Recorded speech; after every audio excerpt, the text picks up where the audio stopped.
Bismillahirrahmanirrahim. Assalamualaikum warahmatullahi wabarakatuh. Alhamdulillah. Alhamdulillahilladzi arsala rasulahu bil huda wa dinil haq liyudhhirahu 'alad dini kullihi wa kafa billahi shahida.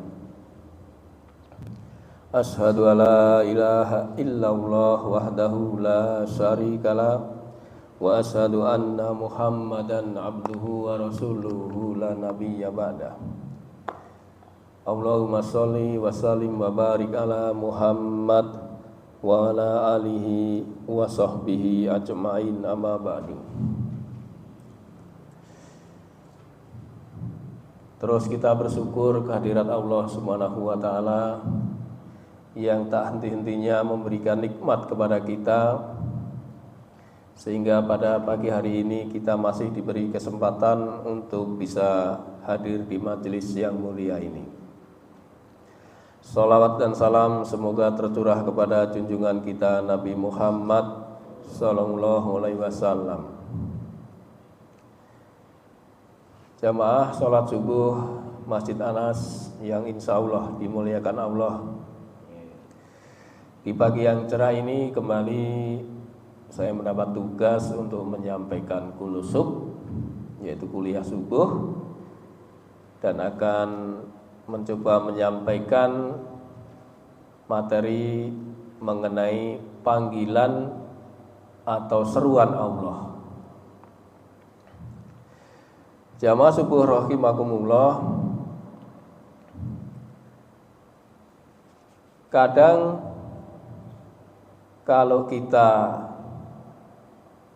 dipanggil oleh orang tua, itu kadang santai, kadang cepat datang, kadang juga malas, gak mau datang. Ya gak Pak? Apalagi kalau dikasih iming-iming hadiah, nah ini baru cepat datang. Nak, beliin rokok, nanti sisanya buat kamu. Nah, itu biasanya seneng itu. Nah, Allah juga begitu. Kalau Allah menyeru atau memanggil hambanya, pasti ada rewardnya, ada hadiahnya. Itu saja kadang tidak dihiraukan panggilan Allah itu. Ya.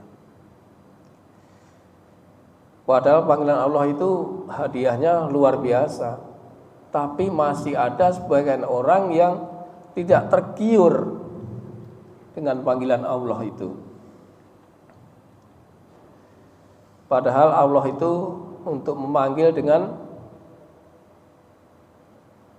barangkali ada peringatan di situ, supaya tidak terpeleset. Barangkali ada perintah yang harus dilaksanakan. Karena saking sayangnya dan perhatiannya kepada hambanya, sehingga perintah demi perintah, larangan demi larangan, panggilan demi panggilan terus disuarakan melalui beberapa seruan atau panggilan. Sebab Allah itu maha dekat kepada hamba-hambanya. Dalam suatu hadis dikatakan, jika kita mendekatinya satu langkah, maka dia, Allah, akan mendekatinya dengan berlari. Jika kita menyebut dan mengingatnya dalam suatu majelis, nah seperti ini Pak, kita sekarang sedang menyebut, mengingat Allah dalam suatu majelis, maka Allah pun akan mengingat dan menyebut kita dalam suatu majelis yang lebih mulia. Masya Allah. Ternyata saat ini Pak, berdasarkan hadis ini, Allah sekarang sedang membuat majelis. Dan Allah menyebut nama kita satu persatu, mengabsen. Dia perkenalkan kepada para malaikatnya. Makanya saya kadang-kadang itu heran, Pak. Ada orang Islam tapi nggak demen dengan kajian, nggak demen dengan majelis. Padahal majelis ini dikatakan oleh Rasulullah majelis yang sangat mulia. Bahkan yang tertidur pun di dalam majelis itu nggak apa-apa, Pak. Itu pun dapat ampunan. Oh, berasa. Enggak nyinggung ini.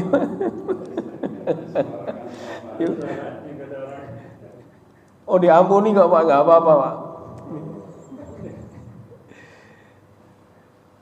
Nah, berapa kali panggilan atau suruhan Allah di dalam Al-Quran kepada secara umum kepada manusia, Pak? Nggak apa-apa, Pak. Dia tidur tapi mendengar, Pak. Ya, Pak Chandra ya. Dia tidur tapi mendengar, Pak. Nggak apa-apa itu. Nanti pulang dapat.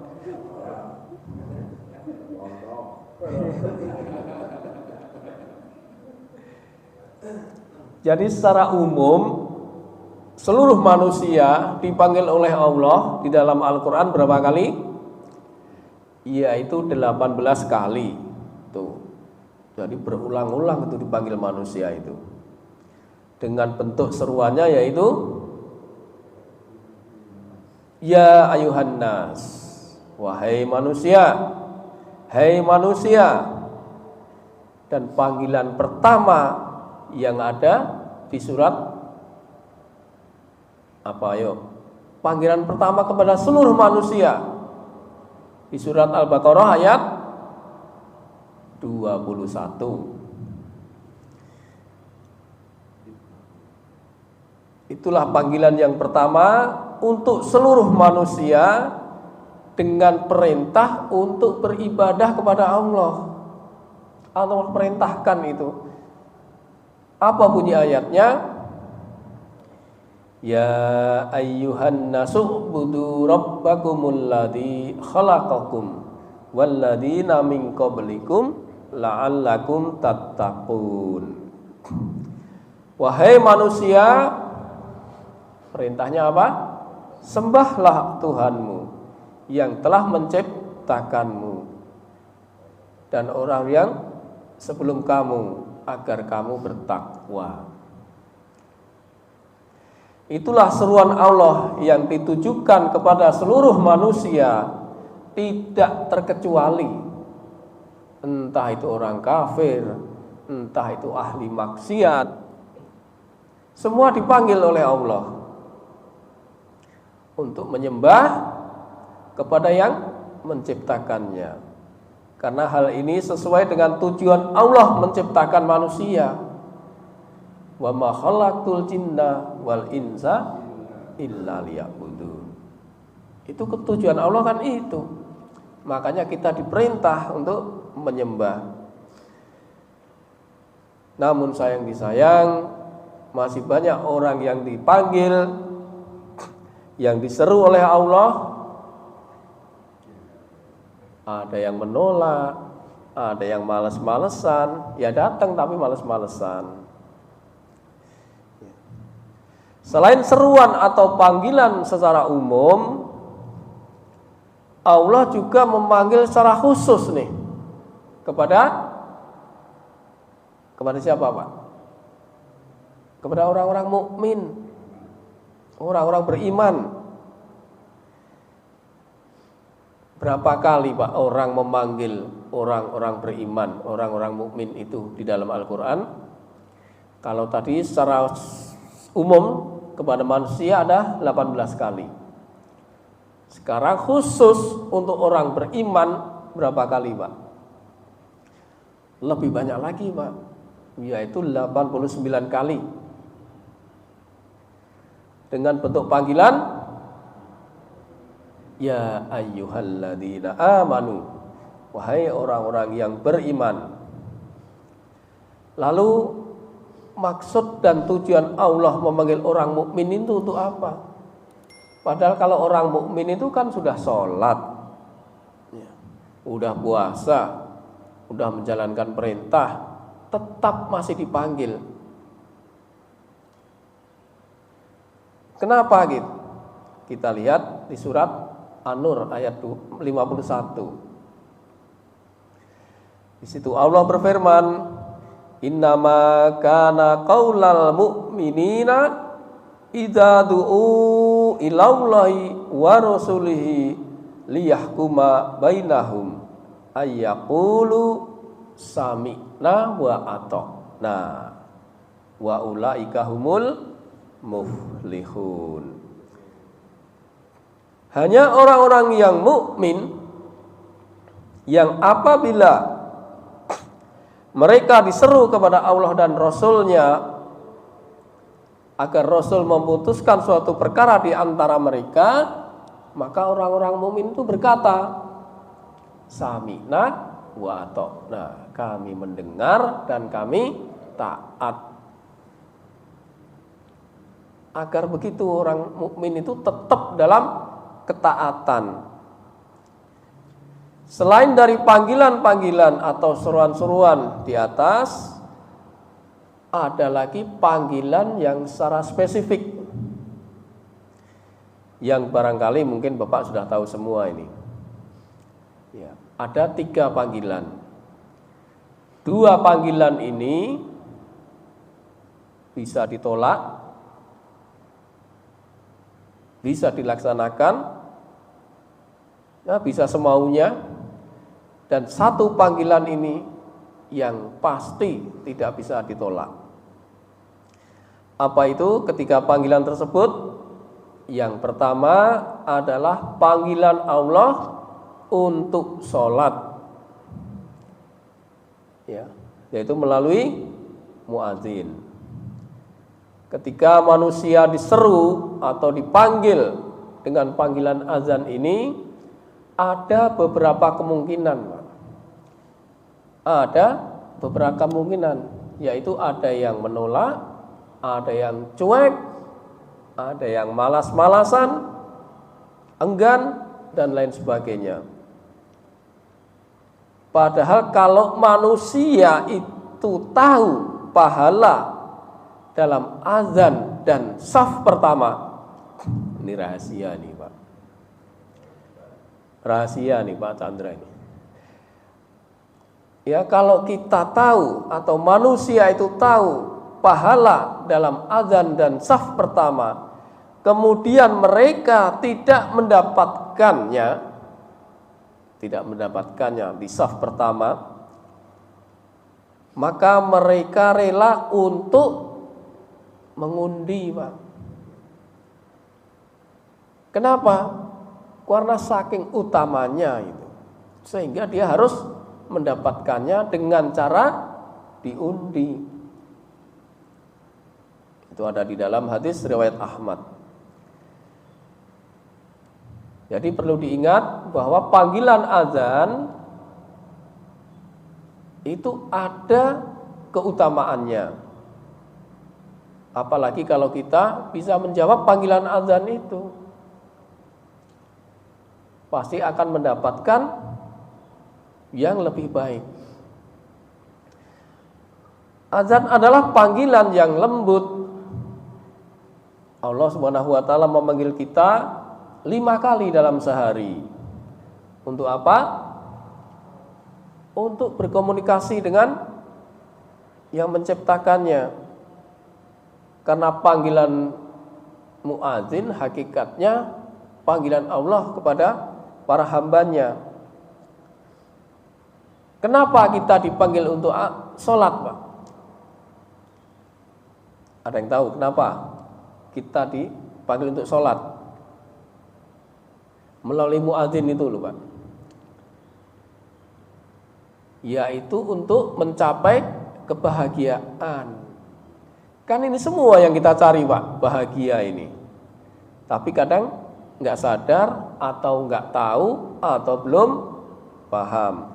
Sehingga kadang-kadang panggilan azan ya dicuekin, tidak buru-buru segera datang kecuali memang ada uzur. Kan bunyinya di dalam azan itu apa? Hayya 'alas shalah, hayya 'alal falah itu. Ayo dirikan sholat untuk mencapai kebahagiaan. Jadi itu keutamaannya supaya bisa mendapatkan kebahagiaan. Nah, sholat adalah ibadah yang utama. Bahkan karena saking utamanya, maka sholat menjadi parameter, menjadi tolok ukur dari berbagai macam ibadah lainnya. Jika sholatnya baik, maka amalannya, semua amalannya akan diterima. Dan sebaliknya, jika sholatnya buruk, maka amalan lainnya tidak diterima. Nah, semua problematika hidup dan kehidupan ada solusinya di dalam sholat.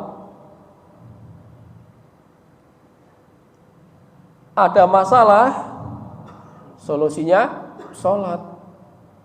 Wasta'inu bis-sabri was-shalah. Dan mintalah pertolongan kepada Allah dengan sabar dan sholat. Udah jelas sekali nih. Sholat selain untuk mencapai kebahagiaan, juga untuk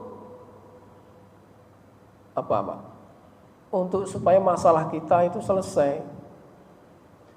Ada kasus, ada masalah, kita dengan sholat minta pertolongan kepada Allah.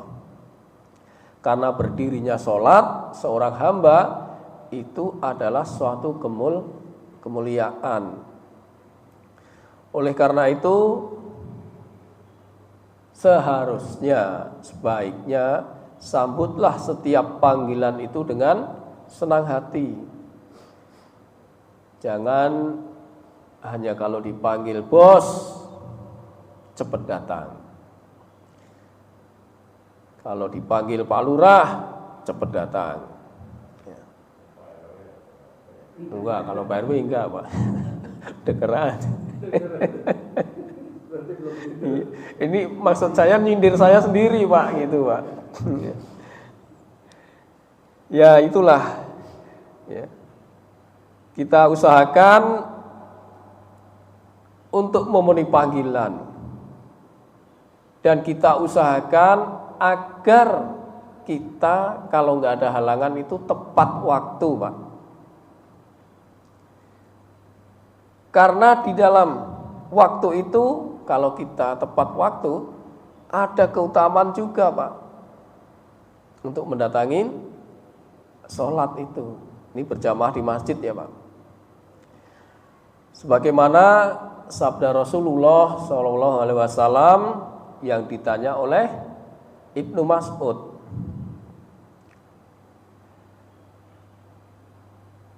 Ayuhal amalil afdol. Jadi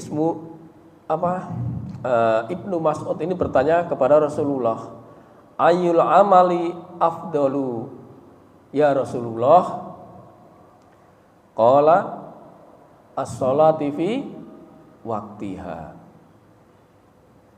Apakah amal perbuatan yang paling utama? Kata Ibnu Mas'ud tadi bertanya kepada Rasulullah. Kemudian Rasulullah menjawab, melaksanakan sholat pada waktunya.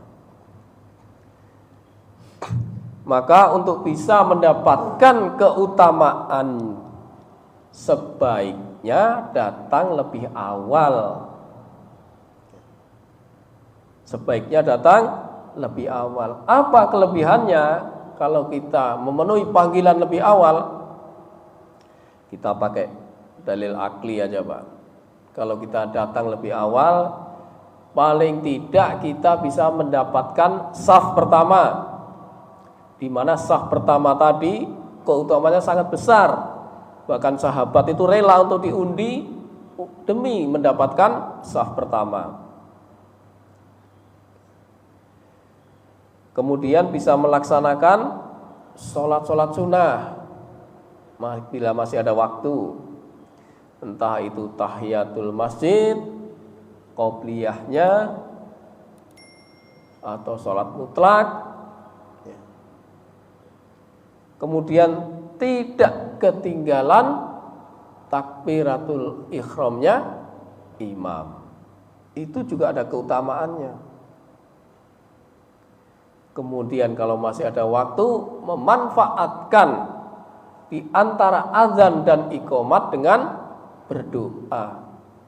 Itu waktu-waktu yang mustajab, waktu-waktu yang diijabah oleh Allah Subhanahu wa taala.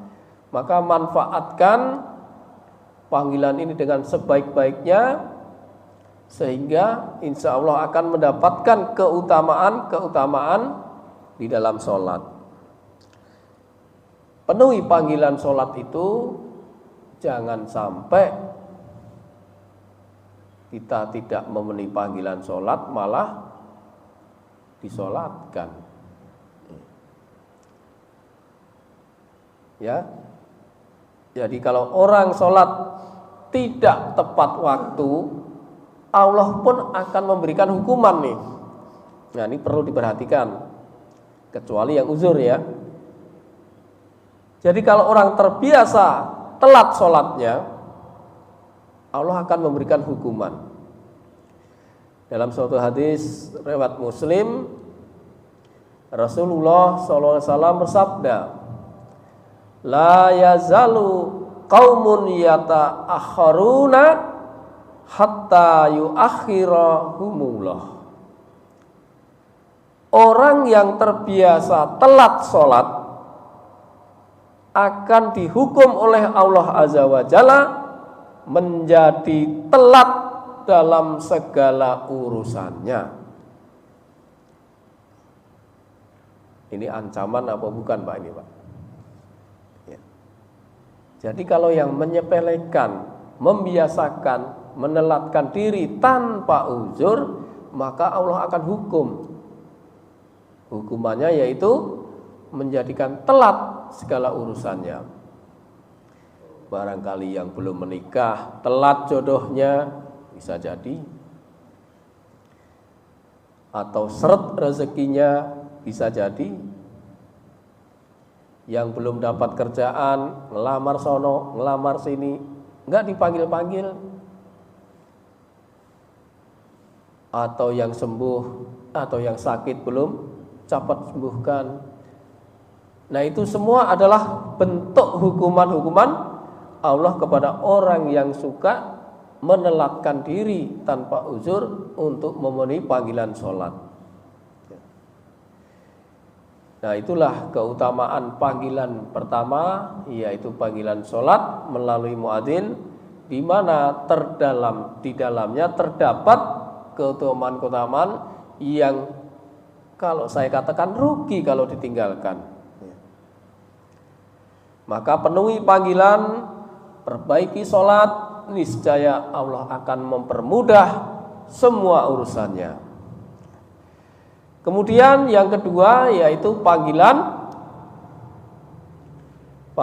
haji. Panggilan haji dalilnya ada di surat Al-Hajj, surat kedua-dua ayat 27. Wa azing finnasi bil haji yatuka rijalau wa ala kulli dhamiriyatina min kulli fajin amik.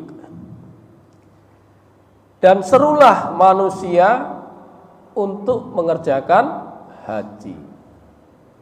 Niscaya mereka akan datang kepadamu dengan berjalan kaki atau mengendarai setiap unta yang kurus. Mereka datang dari segenap penjuru yang jauh. Itulah panggilan Allah untuk melaksanakan ibadah haji. Nah, panggilan Allah pada hambanya untuk melaksanakan ibadah haji ini tentu bagi yang mampu, Pak. Mampu mengadakan perjalanan ke Baitullah. Hijjul baiti man istata'a alaihi sabila, yaitu bagi orang-orang yang mampu mengadakan perjalanan ke sana. Ini yang dimaksud mampu apanya nih Pak? Kita diperintah untuk berhaji, tapi bagi yang mampu. Mampu menurut ulama ini minimal ada 3 Pak. Yang pertama adalah mampu secara ekonomi. Orang bisa berangkat haji, tapi juga harus diperhatikan yang ditinggal. Jangan sampai seseorang itu berangkat haji, yang di rumah keleleran Pak. Jangan sampai begitu. Maka ekonomi itu menjadi penting. Kasih belanjaan, biasanya ditinggal berapa hari nih kalau haji? 40 hari misalnya. Kasih yang biasanya sehari 100, kasih 2 miliar. Wah, kan enak Pak ditinggal Pak 40. Enggak milih haji dong kalau itu nanti. Jadi kebutuhan ekonomi harus diperhatikan juga kepada yang ditinggal. Kemudian yang kedua, yang mampu fisiknya Pak. Fisik itu juga penting, sesuaikan dengan kondisinya. Kalau dokter sudah memvonis seseorang itu mempunyai penyakit yang tidak bisa untuk pergi jauh, ya jangan memaksakan Pak. Jangan memaksakan untuk terus berangkat haji. Ini akan merepotkan diri sendiri dan merepotkan orang lain. Dan kalau sudah begitu berarti gugur kewajibannya untuk menunaikan haji, tapi masih bisa mencari cara yang lain. Kemudian yang ketiga yaitu mampu ilmunya. Ini yang penting juga. Soalnya bagaimana jadinya kalau seseorang yang berhaji tidak berilmu, tidak tahu apa-apa, tidak paham, minimal punya gambaran di sana itu bagaimana nanti melaksanakan hal-hal yang wajib dan melaksanakan hal-hal yang sunnah. Jangan sampai di sana itu sia-sia. Yang wajib nanti udah jelas. Kalau yang sunnah nih misalnya yang banyak tidak dilakukan ini sebenarnya sangat sayang sekali. Misalnya sholat berjamaah di masjid, baik di Nabawi maupun di Haram.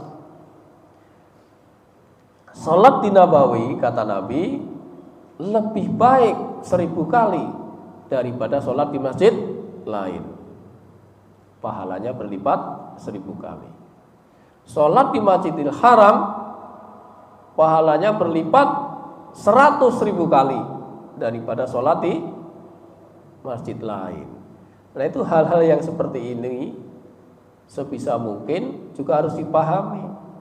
Walaupun kadang badan capek, lelah, tapi kalau kita lihat keutamaannya, kita minta tolong kepada Allah, insya Allah itu dimudahkan. Jangan sampai di sono hanya leha-leha, capek tidur di hotel, waktunya sholat enggak berjamaah. Ini sayang sekali. Inilah panggilan untuk hadir ke rumah Allah di Makkah Al-Mukarramah melalui ibadah haji maupun umrah.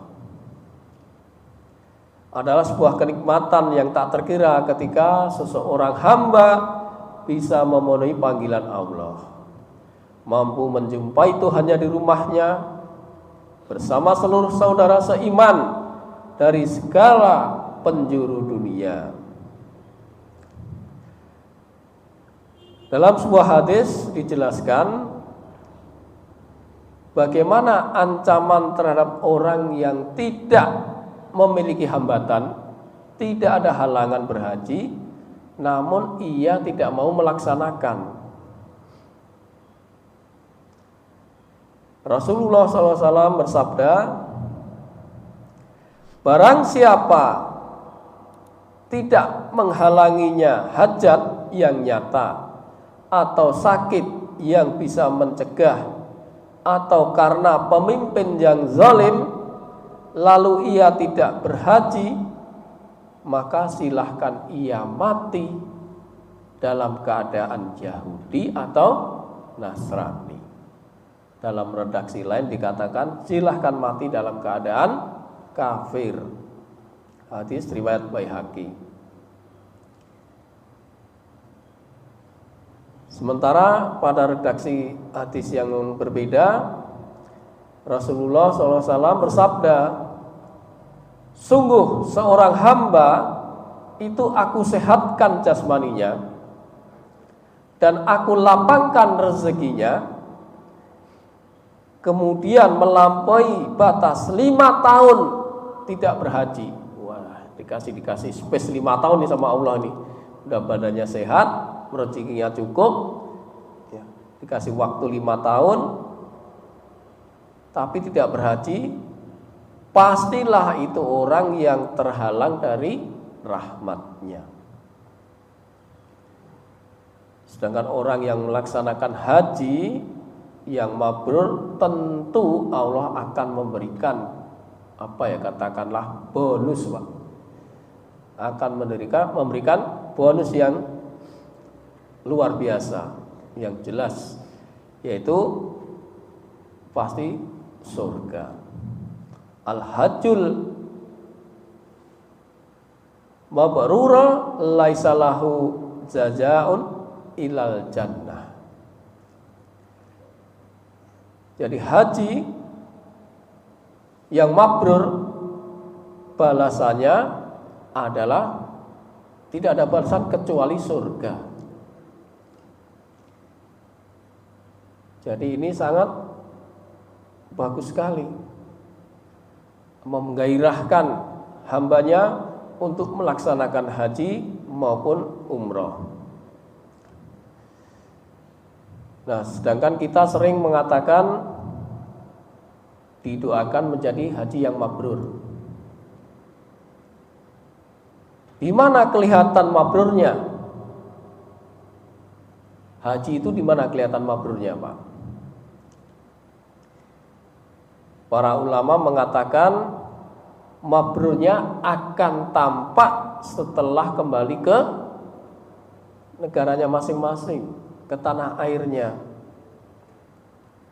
Itu bisa dilihat dari tanda-tandanya, yaitu dia sangat mengesahkan Allah, mentauhidkan Allah. Karena kan dalam haji itu kan panggilannya apa, Pak? Ikrarnya apa? Labaik Allahumma labaik, labaik la syarika laka labaik. Nah, itu kan ikrarnya bahwa Allah tidak ada Tuhan selain Allah. Tidak ada sekutu bagimu. Itu ikrarnya orang yang berhaji. Maka ketika setelah berhaji dia pulang kembali ke tanah air, dia sangat mentauhidkan Allah Subhanahu wa taala.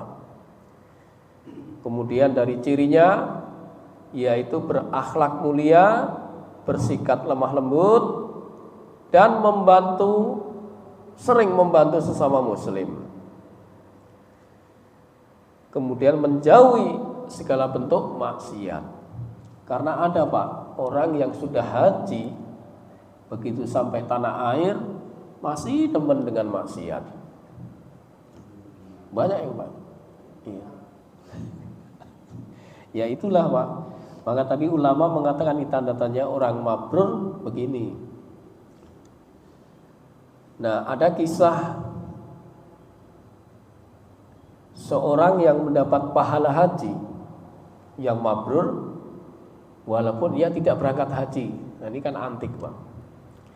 Dia mendapatkan pahala haji tetapi dia tidak berangkat haji.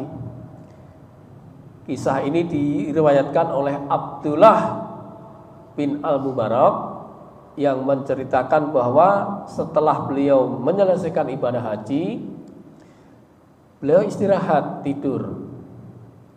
Di dalam tidurnya dia bermimpi, turun 2 malaikat dari langit dan ngobrol. Malaikat itu ngobrol. Malaikat pertama bertanya, berapa yang haji pada tahun ini? Malaikat lain menjawab, 600.000 jamaah. Ditanya lagi, berapa yang mabrur? Tidak ada. Maka Abdullah bin Mubarak tadi gemetaran, Pak. Gemetaran karena mendengar pembicaraan malaikat itu, tidak ada yang mabrur. Mereka berjalan jauh, melampaui padang pasir, melewati gurun-gurun. Apakah itu yang ia dapatkan? Ia akan sia-sia. Dengan gemetar, ia terus mendengarkan percakapan kedua malaikat tersebut. Namun ada seseorang yang meskipun tidak melaksanakan haji, amal perbuatannya diterima oleh Allah dan semua dosanya diampuni. Karena dia, seluruh jamaah haji diterima Allah Subhanahu wa ta'ala. Lalu ditanyakan, bagaimana itu bisa terjadi? Maka malaikat yang lain menjawab, itu adalah kehendak Allah. Ditanya lagi, siapa sih orang itu yang berhaji, yang tidak berhaji tapi mendapatkan pahala haji? Maka malaikat menjawab, orang itu adalah Ali bin Al-Muwafaq, seorang tukang sol sepatu di kota Damaskus. Setelah mendengar ucapan itu, Abdullah bin Al-Mubarak terbangun dari tidurnya dan dia tidak langsung kembali ke rumahnya, tetapi dia langsung mencari orang itu. Penasaran, Pak, apa amalan yang dilakukan oleh Al-Muwafaq tadi sehingga dia mendapatkan pahala haji tanpa dia berangkat haji. Singkat ceritanya, ketika dia sudah tiba di Damaskus, setelah mutar-mutar mencari ya, maka ditunjukinya di salah satu tempat dan Mubarak ini bertemu dengan Ali bin Al-Muwafaq. Lalu Abdullah bin Al-Mubarak bertanya, saya ingin tahu apa yang telah Anda lakukan sehingga Anda layak menerima pahala haji, padahal Anda tidak menunaikan ibadah haji. Apa kata jawab Al-Muwafaq tadi? Saya sendiri tidak tahu, Tuhan. Tolong ceritakan kepada kami, kata Al-Mubarak. Maka Ali bin Al-Muwafaq kemudian menceritakan, selama puluhan tahun setiap hari saya menyisihkan sebagian uang dari penghasilan saya sebagai tukang sol sepatu. Saya menabung sedikit demi sedikit hingga akhirnya pada tahun ini saya memiliki tabungan sebanyak 350 dirham. Jumlah yang cukup untuk pergi menunaikan ibadah haji. Saya sudah siap untuk berangkat haji. Maka ditanya, tapi kan Anda tidak berhaji. Benar, saya tidak jadi berangkat haji karena pada saat itu istri saya sedang hamil dan istri saya minta suatu makanan karena tercium aromanya. Mungkin kalau bahasa orang kita ini ngidam itu, Pak. Dia mencium aromanya yang sangat enak dan dia istri saya itu pengen sekali merasakan makanan itu. Maka Al-Muwafaq mencari di mana aroma itu ditemukan. Akhirnya ditemukan di sebuah gubuk yang dihuni oleh seorang janda beranak 6. Ketika bertemu, Al-Muwafaq berkata, "Wahai si fulan yang janda ini, tolonglah kami diberi sedikit makanan itu karena istri saya menginginkan aromanya tercium sampai ke rumah." Maka apa jawaban janda itu? Jawabannya adalah, "Enggak bisa, Tuan. Makanan ini saya peroleh di jalanan ketika saya melihat keledai yang meninggal, sehingga makanan ini halal buat saya dan haram buat Tuan." Oh, begitu. Dan saya sudah beberapa hari tidak makan bersama anak-anak saya. Mendengar cerita itu, Al-Muwafaq menangis. Begitu sedihnya karena dia mempunyai tetangga yang tidak begitu jauh, dia merasa kelaparan. Maka Al-Muwafaq pulang ke rumah menceritakan kepada istrinya. Ketika diceritakan, istrinya pun ikut menangis, berempati kepadanya. Maka dibuatkanlah makanan, kemudian dikirim ke janda tersebut. Kemudian dikasih, kembali lagi ke tempat janda tadi, ngasih makanan, sekaligus memberikan uang yang 350 dirham tadi kepada janda untuk menghidupi anak-anaknya. Manfaatkan uang ini untuk kamu bisa menjalani kehidupan bersama anak-anak Anda. Berusahalah untuk terus berjualan sehingga akan mendapatkan keuntungan yang bisa dilakukan untuk makan sehari-harinya. Oh, demikian. Maka Mubarak mendengar cerita Muwafaq tadi. Oh, inilah amalan yang dilakukan oleh Al-Muwafaq, sehingga dia seharusnya punya kesempatan untuk berhaji, namun dia luangkan hajinya hanya untuk menolong tetangganya yang kelaparan bersama anaknya yang 6. Sehingga Allah melihat ini sangat ridho, maka diberikan Al-Muwafaq ini pahala haji yang mabrur. Nah, itulah kisah seorang yang tidak berangkat haji tapi mendapat pahala haji yang mabrur. Nah, kalau kita terapkan kepada diri saya sendiri, kepada bapak-bapak semua, kira-kira kita bisa nggak? Kita udah siap nih mau haji, tiba-tiba tetangga, naudzubillah misalnya kebakaran, kita harus membantu mengeluarkan biaya, sehingga menjadi berkurang dana itu untuk berhaji.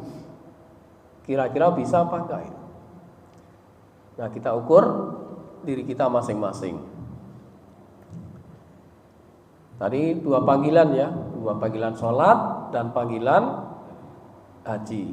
Yang ketiga yaitu panggilan yang sudah pasti, yaitu kematian.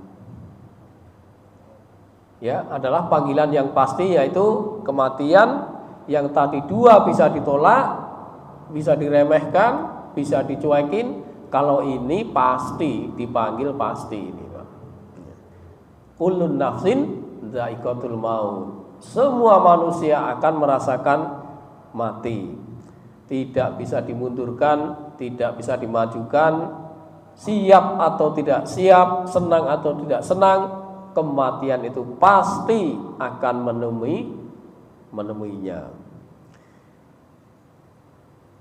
Allah berfirman di dalam surat Al-Jumu'ah ayat 8, Qul innal mautal ladzi tafirruna minhu fa innahu mulaqikum tsumma turadduna ila alimil ghaibi wasyahadati fayunabbiukum bima kuntum ta'malun. Katakanlah, sesungguhnya kematian yang kamu lari daripadanya, ia pasti menemui kamu. Kemudian kamu akan dikembalikan kepada Allah yang mengetahui yang gaib dan yang nyata. Lalu diberitakan kepadamu apa yang telah kamu kerjakan. Jadi kita tidak bisa menghindar dengan kematian ini. Kalau memang sudah saatnya, ya pasti cabut. Ya, kalau belum saatnya, ya belum mati. Orang yang kelihatan sehat itu saja tiba-tiba bisa meninggal. Orang yang berbulan-bulan, bertahun-tahun di rumah sakit, kok enggak meninggal-meninggal? Karena belum waktunya. Kalau sudah waktunya, siapa saja, kapan saja, dan di mana saja, sudah enggak ada yang bisa mengelak.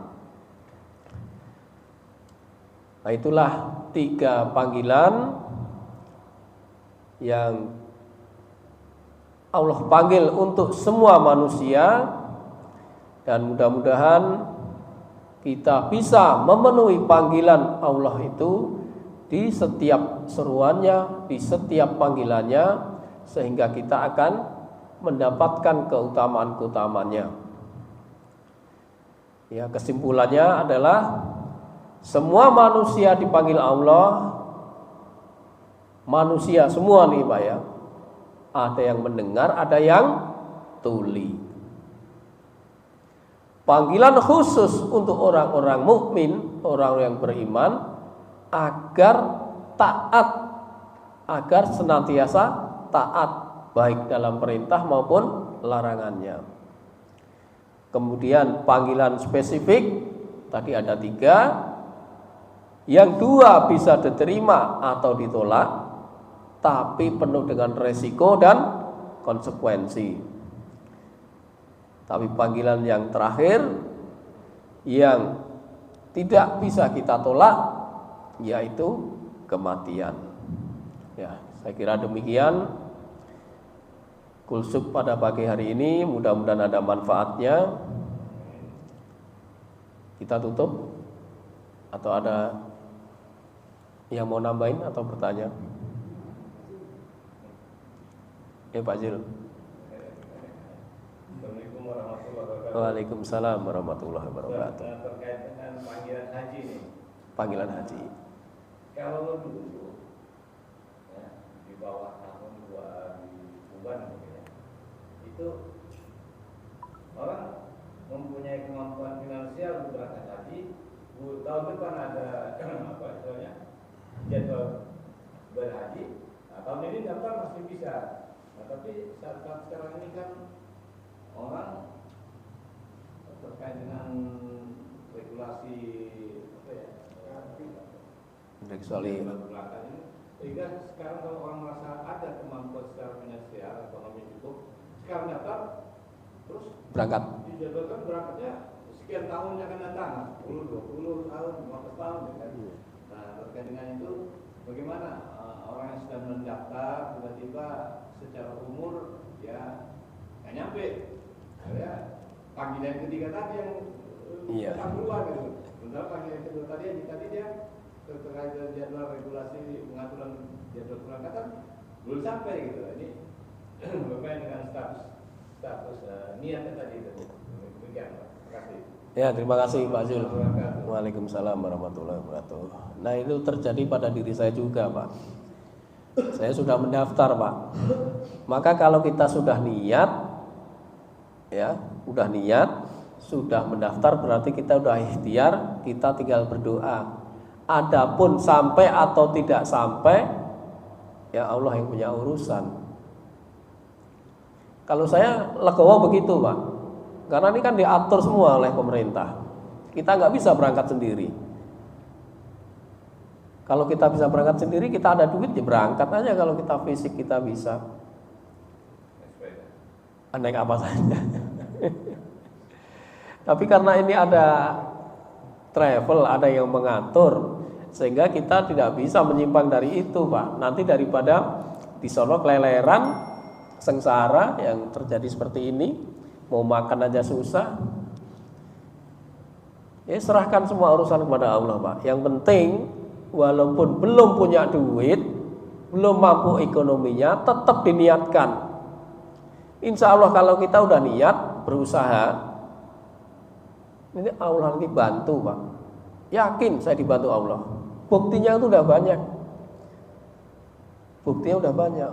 Tukang beca, ya dia nggak bisa, nggak mungkin dia akan naik haji itu kalau dalam logika dia. Tapi ada saja karena dia niat, dia ngumpulin, belum sampai ini duitnya. Tapi dia dipertemukan oleh seseorang, ketika ngobrol, orang itu empati kepada tukang becak itu. Akhirnya dengan rezekinya dia kasih untuk daftar naik haji. Nah, hal-hal seperti itu maka jangan disepelekan. Jangan sampai kita mengucap, saya nggak mungkin naik haji, orang penghasilan saya aja begini, saya pensiunan. Jangan begitu. Jangan sekali ini terlontar ucapan seperti itu. Tapi saya harus mampu, saya harus bisa karena Allah, karena pertolongan Allah. Itu ya Pak Zul ya. Ada lagi? Udah? Oh iya Pak Anto. Waalaikumsalam.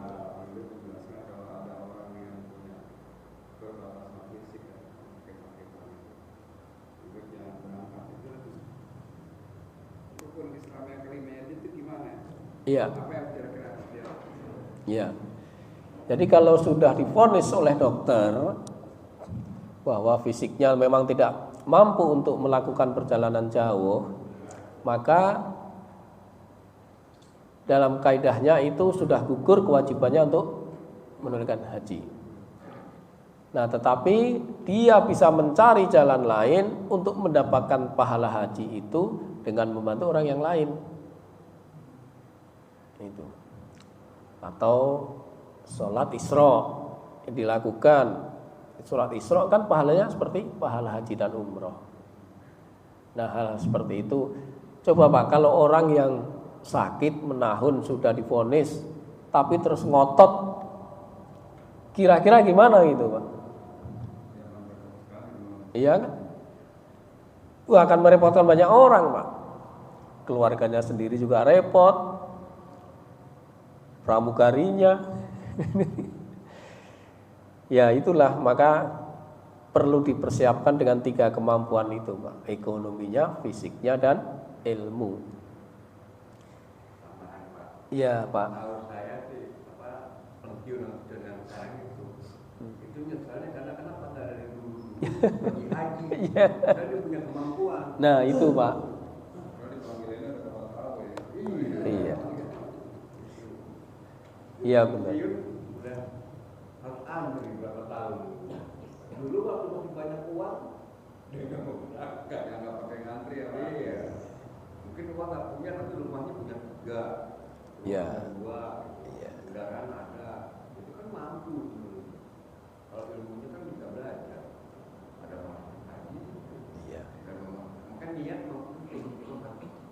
Ya kalau memang mungkin ya niat, tapi ya haji juga ada. Ingin kenal. Karena kan itu perusahaan yang terima. Iya. Sekarang ada pertanyaan begini Pak. Ini udah siap haji, udah punya duit, tiba-tiba anak mau kuliah nih Pak, butuh duit.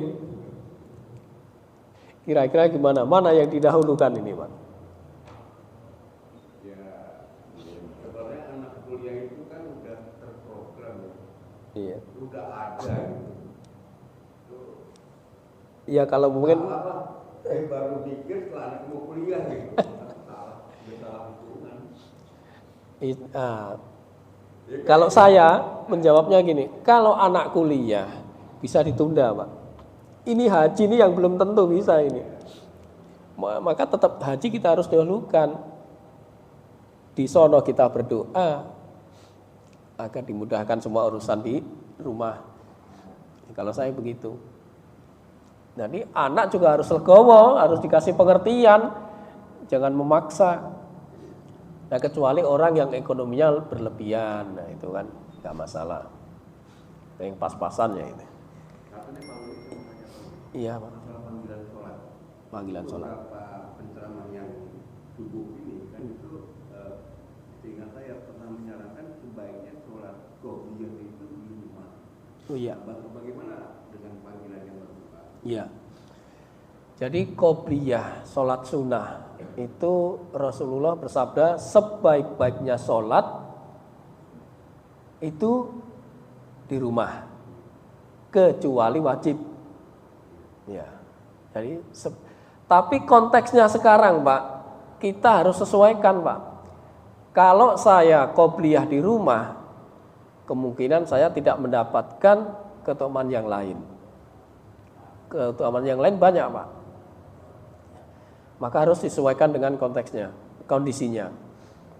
Kalau misalnya di sini misalnya 20 menit antara adzan dan iqamah 20 menit, mungkin bisa cukup. Kayak di Witana Harja itu 20 menit, Pak, antara adzan dan iqamah. Di sini 10 menit dipotong adzan lagi. Kadang-kadang tinggal 5 menit. Kita sholat 3 menit. Enggak, Pak. Enggak sampai.